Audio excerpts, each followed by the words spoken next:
comment ça se passe. Et ils nous ont dit qu'ils sont 118 et qu'il y a seulement 3 qui savent lire et écrire. Parce qu'à cause de leur handicap, les parents ne les ont pas mis à l'école. Mais ils sont organisés et leur association s'appelle Handicapable. Handicapable. Ça, tout le nom même souligne quelque chose. Et ils s'appellent Handicapable et ils nous ont dit qu'ils ont trois attentes. D'abord, la première priorité, c'est l'alphabétisation. Qu'ils veulent savoir lire et écrire. Que la deuxième priorité, c'est comment sortir de la pauvreté. Et ils ont dit qu'il y a beaucoup qui sont mendiants dans les rues, et ils ne sont pas fiers. Et l'objectif de l'association, c'est qu'en 2020, il n'y ait plus aucun mendiant en situation de handicap dans les rues de Conakry. En 2020, c'est leur objectif.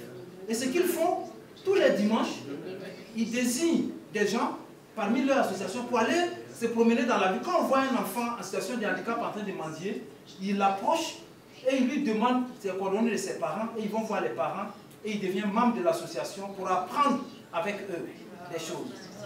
Et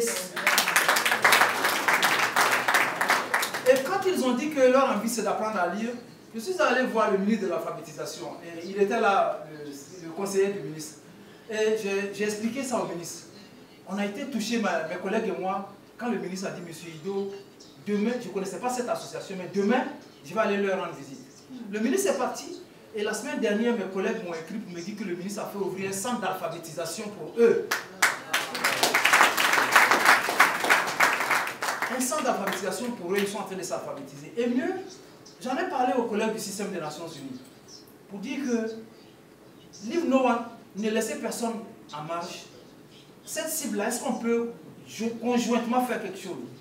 Et le RC a demandé une visite. Ils sont partis en groupe, ils sont allés les voir et ils ont décidé qu'on va les aider dans un programme conjoint. L'UNESCO va s'occuper de l'éducation. L'UNFPA va acheter des fauteuils roulants pour ceux qui ont besoin de fauteuils roulants. L'OMS va soigner ceux qui ont des problèmes de santé, ainsi de suite.